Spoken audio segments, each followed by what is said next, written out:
Coming up on 2020 on ID, a family neighborhood and a second grader walking home from school disappears. The hunt continues for a little girl missing for almost 2 days. She is definitely endangered, and we do suspect foul play. As a mother pleads for her child, I love you, and I just want you to come home. the search uncovers a shocking truth. A neighborhood filled with known sex offenders. You're making my child walk in a jungle of monsters every single day. And families wondering, are there more predators lurking? Every person I see, I'm in my mind, I wonder. What happened to Summer Thompson? I want to know what this monster did. A mother torn by grief. A community determined to help. We both looked at each other, and it was like we had to do something. And a killer with no place to hide. Watch out, we're coming. We're gonna get you. Welcome to 2020 on ID. I'm John Quinones. It is said that there's no greater bond than the one between a parent and a child. So when 7-year-old Summer Thompson didn't come home from school one day, her mother Dina began a desperate search. But as Chris Cuomo first reported in 2010, finding Summer would only be the beginning. Dina would soon learn that things in her tight-knit community were not as they seemed. It seemed like a page right out of the 1950s. Orange Park, Florida was a Norman Rockwell town where kids played on manicured lawns and lined up for the ice cream truck year-round, where neighbors chatted in each other's front yards and kept a watchful eye out for trouble. This was little 7-year-old Summer Thompson's playground.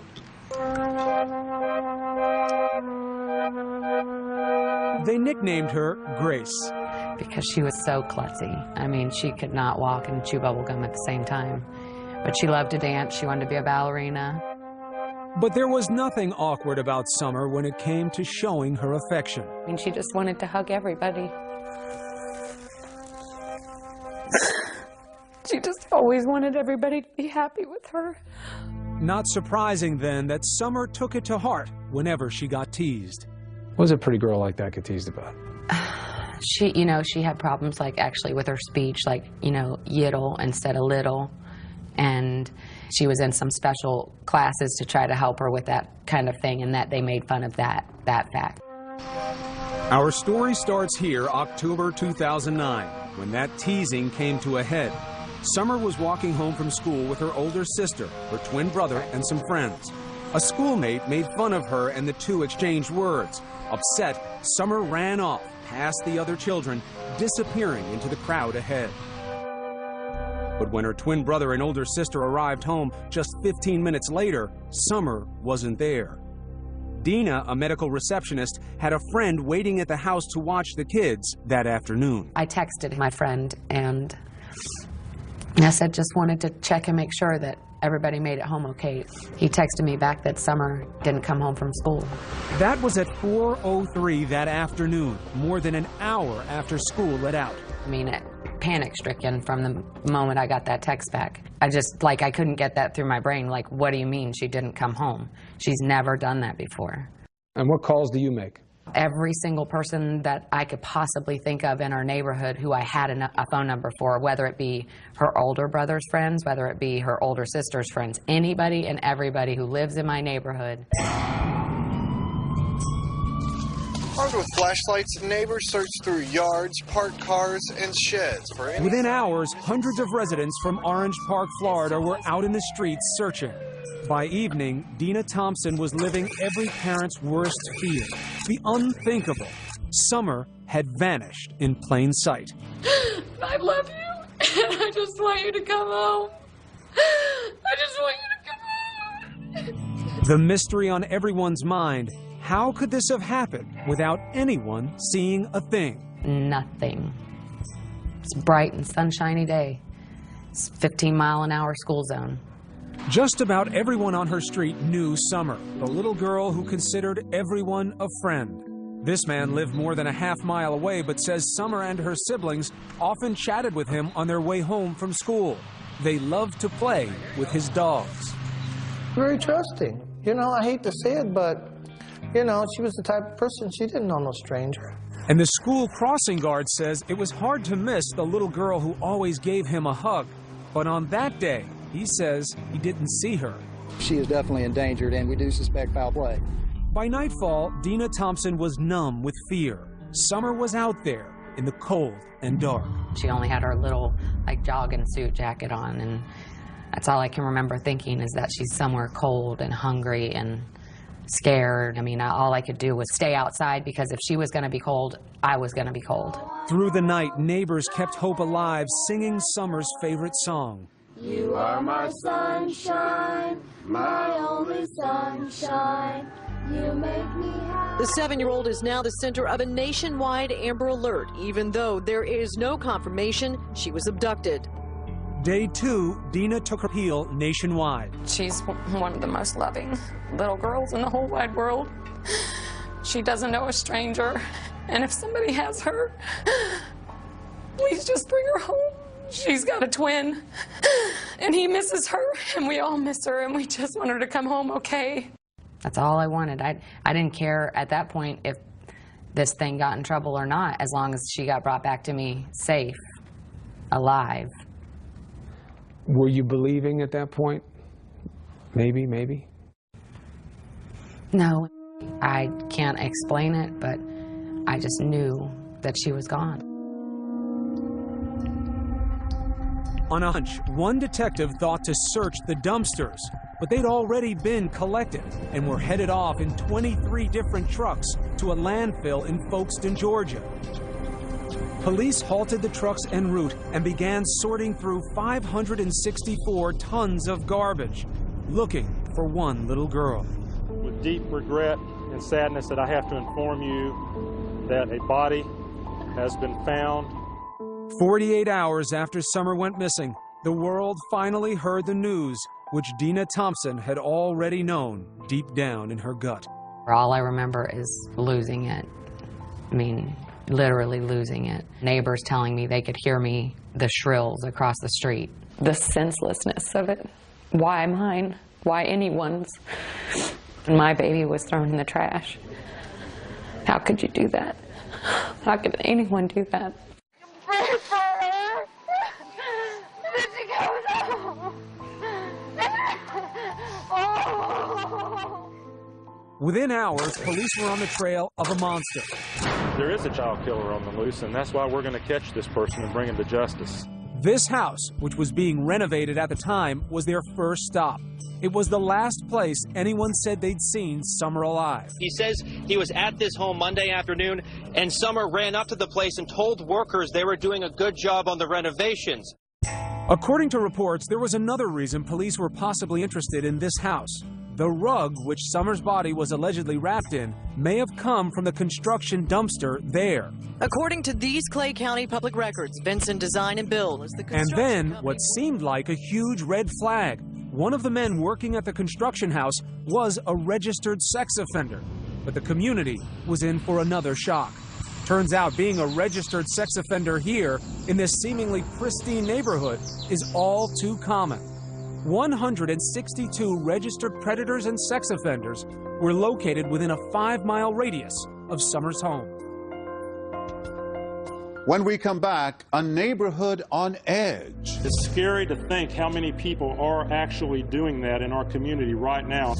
Every person I see, I'm in my mind, I wonder. And no one is above suspicion. People want to speculate and think bad things about me.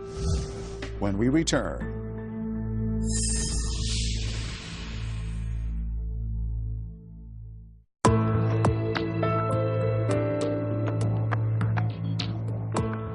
Seven-year-old Summer Thompson has vanished while walking home from school. As police continue their investigation, early clues point to someone nearby. But are they looking in the right direction? Once again, Chris Cuomo. As the hunt continues for a little girl wearing a red jumpsuit, she had a red bow in her ponytail. The missing 7-year-old's mother pleaded for her daughter's return. You don't do this to a little baby and put my baby in the trash. After Summer Thompson disappeared, the residents of Orange Park, Florida were stunned to learn that their children had been walking through a virtual minefield of registered sex offenders each day. 162 living in just a 5-mile radius of Summers' home. It's scary to think how many people are actually doing that in our community right now. And I'm talking not in dozens, I'm talking hundreds of cases that we've got out there. It's a very scary thing. Had you any idea? No. Another surprise for Dina Thompson was that early on, she and her friends were under suspicion because in many other missing child cases, family members have been implicated. That's one of the things that hurts me the most, that people want to speculate and think bad things about me. When it came out how many predators were in the neighborhood, Dina says she took more heat for being a single working mother who let her kids walk home themselves from school. But that decision was really made by the state of Florida. By law, because Dina lived less than a mile away from school, her kids weren't eligible for busing. Unbelievably, in Florida and 22 other states, registered sex offenders can live and work within 1,000 feet of a school. That makes no sense to me. You're making my child walk in a jungle of monsters every single day walking home from school. According to these Clay County public records, Vincent Design and Build is the construction company working on the vacant home on Gano Avenue. George Vinson was one of those offenders. He worked at that construction house along Summers' route from school. But Vinson hadn't worked there that day, and his story checked out. The two men who had been there were also cleared. By all accounts, Summer had left this house alive. Within days, police had accounted for the whereabouts of all registered sex offenders in the area. But Dina Thompson couldn't shake the feeling that the killer was still nearby, watching. Every person I see, I'm in my mind, I wonder. Neighbors told us they too eyed each other with suspicion. Just it makes you just not feel comfortable and not feel safe in your own neighborhood. It's a shame. Several of them voiced concerns about an older man living just down the street, known as Grandpa Charlie, whom they said often took little girls for rides on his bicycle. But further investigation cleared Grandpa Charlie of any connection to Summers' murder. Police then turned their attention to another man. This one lived closer to Summers' school. There's only one house between the one where Summer was last seen and the corner where the crossing guard says he never saw Summer pass by. That home is owned by Richard Corpus. Come on, let's go. Corpus is a 55-year-old handyman who works out of his home and spends a lot of time talking to kids. I'm always outside. I mean, I see the kids in the morning, I'm loading up my equipment. I see them in the afternoon. I'm, coming in from cutting grass. I got lots of kids that pass by. We first met Corpus a few weeks after Summer was killed. We found him standing at the corner near his house, greeting children on their way to school. Here he is pulling out his new puppy from inside his vest. He says kids love dogs. I still will go out and greet kids and let them pet my little dog, because I think it brings happiness to the kids in the neighborhood. Corpus says he used to find Summer with her face pressed up against his chain-link fence. Just so the dog will go and lick her face. Because she always ran out to pet every animal. Dina knew her daughter was drawn to dogs, and it had always worried her. It would drive me crazy. I'd be like, Summer, I know you love animals, but you don't know these people, and there's bad in this world, and it would hurt Mommy so bad if you never came back. And my worst nightmare is here. Over the next month, police honed in on Corpus. He says they seized his computers and monitored his calls. I'm not a predator, but I can tell you this, every time the police walk in my house, I start shaking. I know they're following me. I know that they're into my computer, looking, analyzing, and I'm not trying to get emotional, but I'm telling you quite honestly, there's 30 kids right now that are waiting for a Santa Claus. That's because Corpus usually plays Santa at the local Filipino club each year, but not anymore. Because I'm afraid one of these parents will turn around and try to make me out something that I'm not, but just a good, kind man. Corpus says the neighbors had it all wrong. He says he wants to protect the children. I really watch these kids. It's like when they come home from school, when they go into school, like especially at the end of school. But, the reason I watch the kids is because I'm scared for their safety. When we get back, police keep Corpus in the crosshairs, but turn their attention in a new direction. Why did the shed at this house suddenly disappear? He would run from the shed back there and just run back and forth, back and forth. He'd be out there sometimes 5:30 in the morning just running. New suspect comes into focus. Stay with us.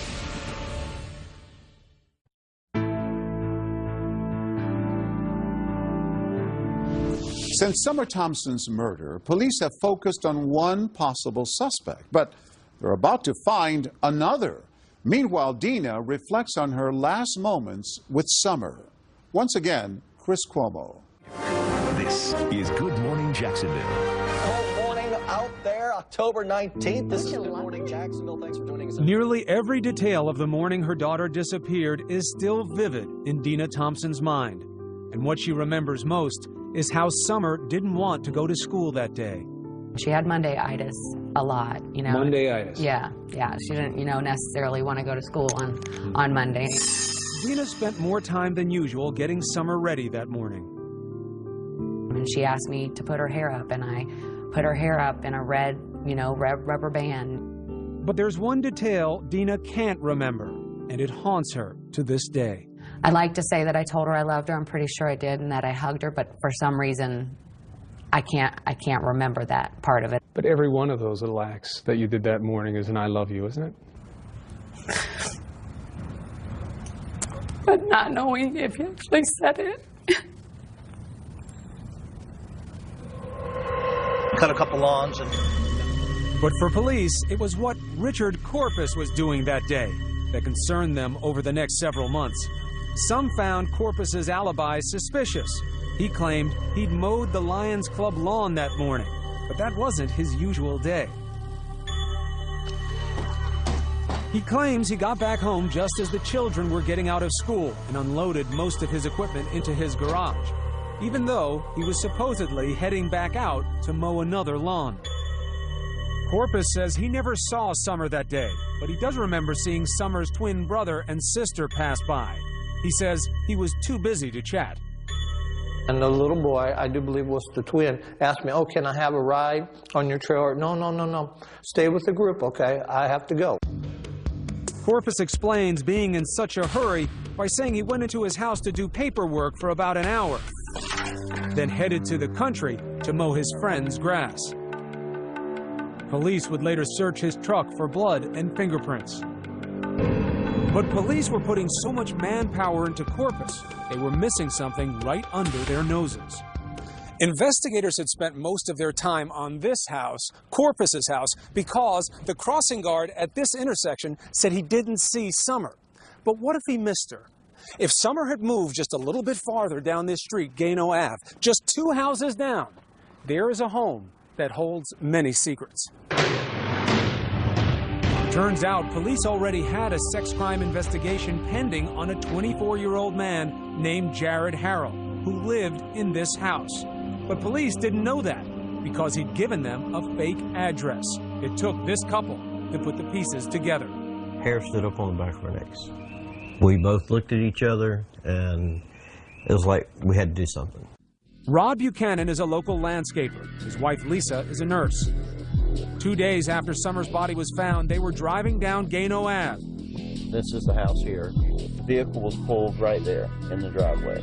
When they spotted Jared Harrell's car at this place, just 3 houses down from the last place Summer was seen alive.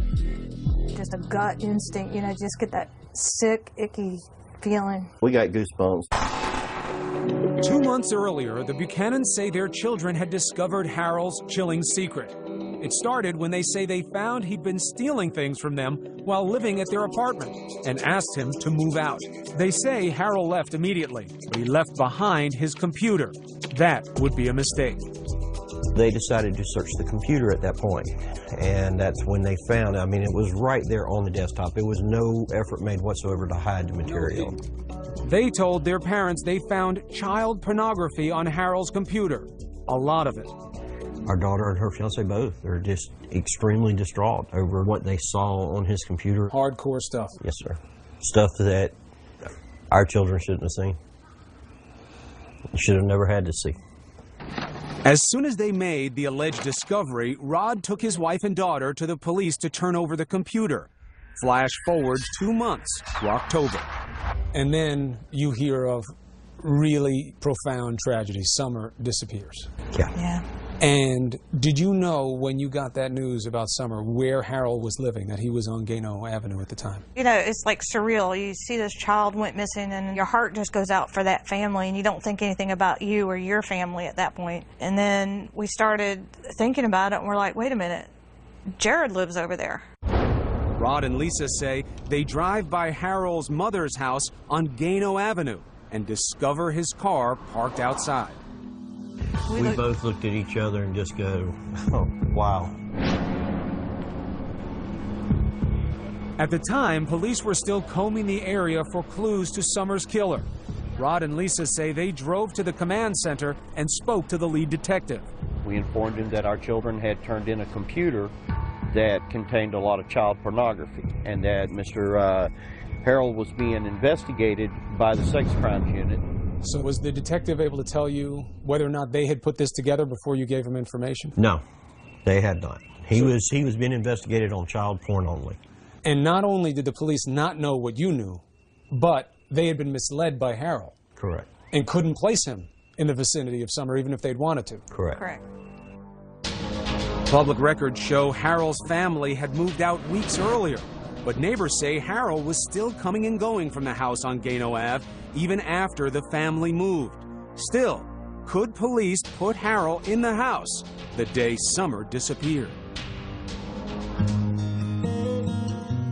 The holidays arrived and Dina Thompson still had no face to put on the monster who killed her little girl and threw her in the trash. What is the hardest part in all of this emotionally for you to deal with? Just knowing that I'm never going to get to see, you know, her look up at me and smile. I feel like I'm stagnant water. I'm in neutral.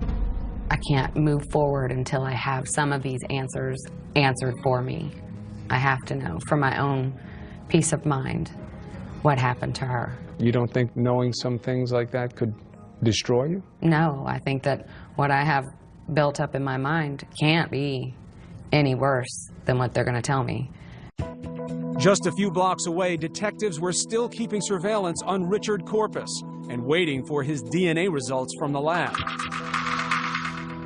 But in early January, police got some news. Richard Corpus's DNA was not a match. That moved Jared Harold to the top of the list, and investigators set out to get his DNA for testing. But in many ways, Harold seemed an unlikely suspect. It appeared he came from a civic-minded family, well-regarded in the community. His stepfather, General Daly, had been highlighted on a local station for his volunteer work during emergencies. General Daly is part of the Duval County Amateur Radio Emergency Services. And Harold's mother, Annis Daly, was a marketing manager for a local chamber of commerce. Her business profile boasts a loving family. But nobody knew the unimaginable truth about Harold's family life and why 21 years ago, a Mississippi judge had ruled his mother unfit and her children had been taken away. The incident made national tabloid headlines in 1989 because Harold's mother, then known as Annis Mizell, had fallen in love with her boss, Joe Newman, a self-styled inventor who claimed God had told him to marry Annis's 8-year-old daughter. He said, "You will accept the love of this young child, or I'll take your son to be with me." Newman talks about this in a 4-hour video he's produced about his life, a video that features his son and his wife of 15 years, whom he was still married to when he performed his own marriages to Harold's 8-year-old sister and Harold's mother, Annis, as well. I'm one hell of a man, and that's what girls have told me who've been with me. Newman claimed God would tell him when to consummate his marriage with Harold's sister. Jared was only 3 years old. A judge put Harold and his sister in the hands of social service workers. 6 years later, Annis would get them back, but relatives say things were never stable very long. Records show Annis had at least 56 different addresses in almost as many cities while Harold was growing up. She'd been married 4 times, filed for bankruptcy 3 times, was evicted from at least 1 home, and was found guilty of grand theft after allegedly stealing thousands of dollars from her employer. Well, we didn't discuss what was going on with him and his mom and dad. All this came as a shock to Lisa and Rod Buchanan, who had known Harold's current stepfather from their church for several years and never guessed Jared was so troubled. You would look at this guy and you'd say, big, gentle giant. Wouldn't hurt a flea. So how would this gentle giant, who was unknown to Summer Thompson's family, lure her into this house? Well, it turns out there was someone living here that Summer liked a lot. It wasn't Jared Harrell. It was a dog. This dog, which according to a classmate, Summer sometimes stopped to play with on their walk home from school. Shortly after Summer's death, people noticed the dog was gone, and so was this shed, which neighbors say had been in the side yard of the house on Gano Ave the day Summer disappeared. And Harrell had moved out too, shortly after Summer was murdered. He went to live with his mother some 30 miles away, and the shed went with him. According to his new neighbors, Harrell was acting strangely from the start. He would run from the shed back there and just run back and forth, back and forth. He'd be out there sometimes 5:30 in the morning just running. They say he'd run for hours as if trying to shake off something that was tormenting him. Just like crazy running, like a kid would run when they're mad. And around January, they also started noticing something else. Suddenly, police were staking out their neighborhood. They would sit like at the end of the road and other people's driveways. Then suddenly, Harrell vanished. He fled to Meridian, Mississippi, not far from where he was born.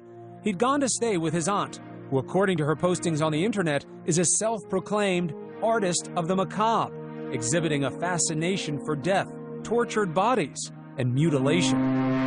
Police track Harrell down, and in February they arrest him on 29 counts of child pornography based on computer evidence brought to them by the Buchanans months earlier. Harrell pleads not guilty. They also name him as a person of interest in the Summer Thompson case.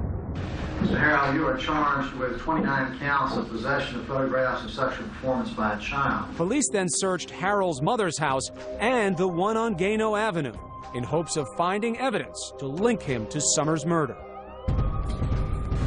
When we get back, the questions begin to mount. Why hadn't police gotten Harrell off the street before that fateful day when Summer passed by? And Harrell's mother makes a surprising jailhouse call. And the thing is that I'm your alibi, so I have to be real careful. Stay with us.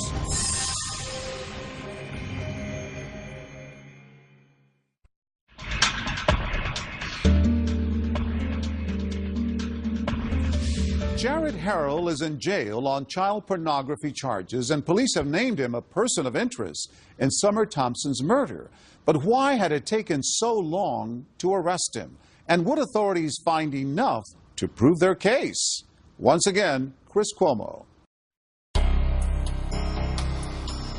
Police worked late into the night as they searched both houses where Jared Harrell lived, looking for evidence to link him to the murder of Summer Thompson. I never really noticed him. I never really suspected this guy. 2 houses away, Richard Corpus, the man who police had suspected for months, was breathing a sigh of relief. If I didn't have a family, I'd probably be dead. I probably would have killed myself around Christmas. Because that's how deep it got to me. Because I couldn't clear my name. In the meantime, Jared Harrell was sitting in a Mississippi jail on $1 million bond. A few days after his arrest for child pornography, Harrell's mother gives him a call. Keep your chin up, keep your mouth shut, and get an attorney. Trying, just don't believe anything. Honey, I don't believe anything. Trust me. And the thing is that I'm your alibi, so I have to be real careful. Police records say Harrell and his mother both claim they were together during the critical hours that Summer disappeared. So who was this 24-year-old who still lived with his mother and depended on her financially? Relatives say Harrell had always been overweight and slow in school. He'd often been picked on, even by his 2 younger stepbrothers. His MySpace profile, taken down just before the arrest, paints a picture in contrasts. There was the 250-pound kid who could laugh at fat jokes on YouTube videos. Is this bass really strong enough? And then glimpses of someone who can't take it anymore, seemingly wanting revenge. Tops on his playlist a song called Waking the Demon, in which the victim of bullying is transformed by blind rage, viciously attacking and killing his tormentor. A peek into the mind of someone who's about to snap, or nothing more than just teenage angst. We were lucky that when they threw him out that he didn't go off the deep end and kill him. To be honest with you, that's what I thought. Rod Buchanan's daughter, Katie, was Harold's former roommate. He says when Katie turned in Harold's computer 2 months before Summer went missing, she told police she feared Harold might have done more than just look at those pictures. He might have known some of the children. After all, Harold had plenty of access to kids. He babysat the children of family members, and they lived in a neighborhood filled with young children. But it would take 6 weeks before police would get a search warrant to look at Harold's computer. And several more months would pass before they searched Harold's home, even though they'd been tipped off by the Buchanans that Harold lived nearby. Turned out Katie's fears were real. Right, remain silent. Anything you say, County, will be used against you. Police say they found Harold's camera containing a video with horrifying images of Harold molesting a 3-year-old child. The victim was a relative. Harold was charged with 26 more counts, including molestation. Again, he pleaded not guilty. The mother of the child he'd molested recognized where the alleged crime took place, in Harold's bedroom on Gano Ave. And the question on everybody's mind was, what took police so long to get Harold off the street? What if they had acted sooner, when the computer had first been brought to their attention back in August? Would Summer still be alive? Of course he could have been off the streets. He could have been. Tammy Lears is a computer forensics expert who's worked on several high-profile cases involving child porn. She says the concern that Harold might have known at least one of his victims should have been an immediate red flag. That is probable cause in all of the cases I've seen. That was enough to look. That was enough to go in and get a search warrant so that they could do a forensic preview. Lears says what makes this case different is that police had a tip that Harold might have been molesting someone he knew. They should have acted immediately to see whether there was a child in danger. Because as it turns out, that was true. 2020 repeatedly asked the sheriff's office for an interview about their investigation. They declined. But police issued a statement saying they followed protocol. They say Harold claimed he was being set up. And after an ambiguous response on a polygraph from one of the roommates, police say they first had to rule out Katie and her fiancé as suspects. Our children were basically treated as primary suspects. And their internet records were searched, their financial records were searched. They actually had to go through lie detector tests. Our baby cried because they searched her underwear drawer. For 2 months, they investigated them. You don't wonder, under the category of what if, that time had been spent looking at Harold instead of your daughter and her fiance? I think they were looking at him at the same time. He just wasn't cooperating. But the Buchanans actually defend police. Who's to say that even if they went out and arrested him when we turned it in, with being his first offense, that he would have been out the next day or two anyways. And you know, there's a lot of what ifs. What if our kids had not looked at that computer? What if our kids had turned the other way when they found what they found on that computer? A lot of questions wound up coming up about the investigation and why it took so long. What's your take on that? I would say to all the people that have questioned that, to look at it from just a very simple point of view. If I came up to your house or your office, picked up your computer and walked it into a police department and told them that it contained something illegal and that it belonged to you, would you expect the authorities to rush out and arrest you and ruin your name, your life, your reputation, all on my say-so? So you're forgiving of the timeline. You say these things take time. Yes, absolutely. Buchanan says it wasn't what police did that bothered him. It's how the public reacted, harassing his family after news broke, even making death threats. I really expected the public to be behind them 100%. I expected the public to be out there saying, wow, way to go, guys. They've been accused of turning on a family friend for a reward. Ironically, they can't even get the reward because they turned Harrell in to police instead of to the Crime Stoppers hotline. Buchanan says they could have used that money to pay for his children's therapy because of all of this. She still has nightmares. And the stuff that she saw was so horrific that she can't get it out of her head? It's just burning images. Even the detective told us it's stuff that no one should ever have to see in their lifetime. When we get back, police finally say how Summer was killed, and the family is overcome. Stay with us.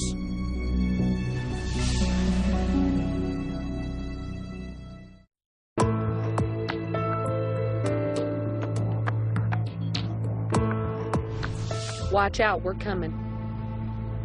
We're gonna get you. This was Dina Thompson just days after Summer disappeared. And this was 5 months later, after news broke that Jared Harrell had been charged with the murder of her little girl. Jared Harrell, we got you, and you ain't getting away. Police said they had a DNA match along with other forensic evidence. He contacted Summer as she was walking home from school. We have evidence that will show that Harrell assaulted Summer and killed her and dumped her body in a dumpster, which ultimately ended up in a landfill in Folkestone, Georgia. They were certain they had their man, but Harrell pleaded not guilty. I mean, I want to talk to him. Months earlier, before she ever knew whom would be charged, Dina told us she wanted to meet the killer face to face. What would you say? Why? Give me your best excuse, your best reason as to why you had to do this. I just want to hear how pathetic he is. Did somebody tick you off that day? Did, you couldn't get a woman your age? But after the arrest, we wondered whether the passage of time or learning about Harrell had changed her perspective. Does it help you understand where he got it from, how he got to this point? No, I don't feel sorry for him. You make choices in life. And all of us go through trials and tribulations. I've been through similar circumstances in my life. You make choices. Stop the cycle, end the abuse. Don't do this. After Harrell was charged, Dina finally did get a few answers, but they were difficult to hear. Just hearing asphyxiation, that's enough to destroy you.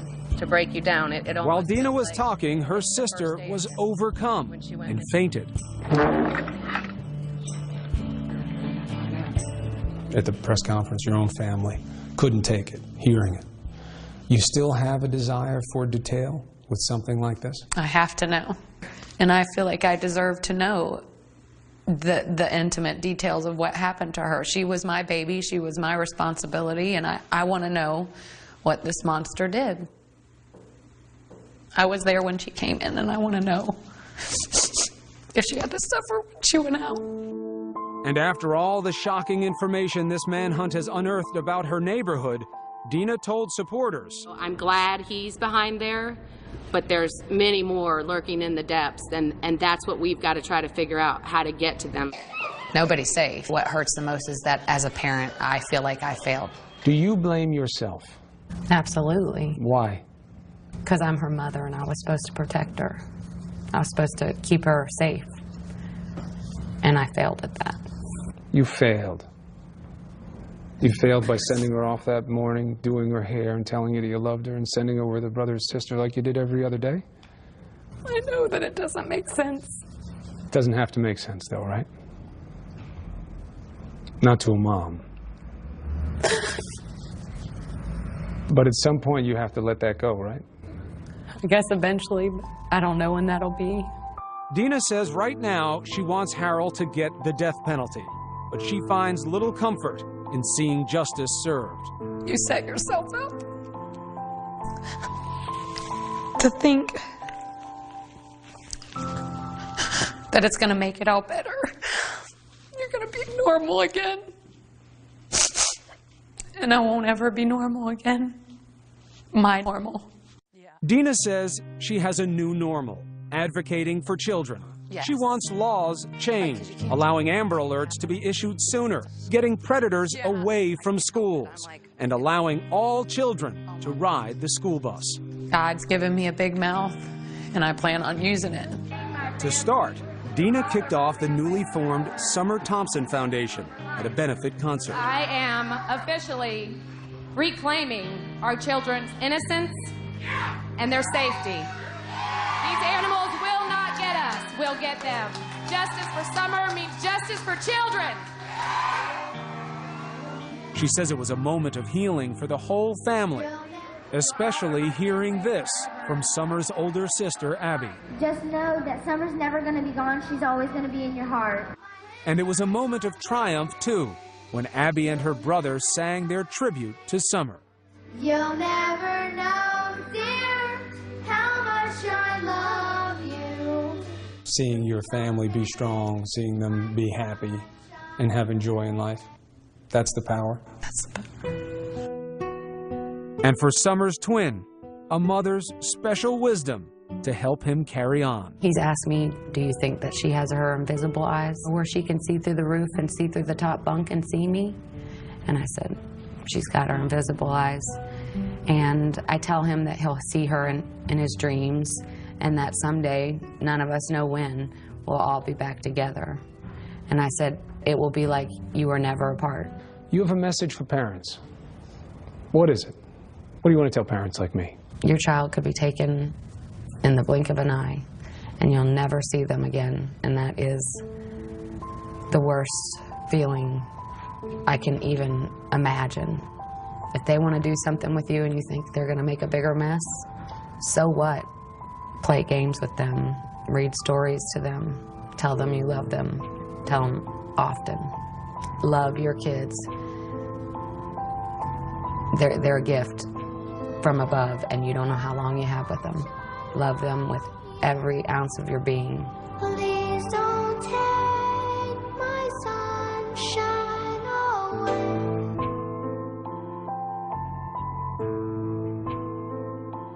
Jared Harrell later pled guilty to the murder of Summer Thompson. He was sentenced to life in prison. As of 2015, the changes to the laws that Dina advocated for have yet to be enacted, but she continues to hope they one day will be. I'm John Quinones. Please join us next time for another edition of 2020 on ID.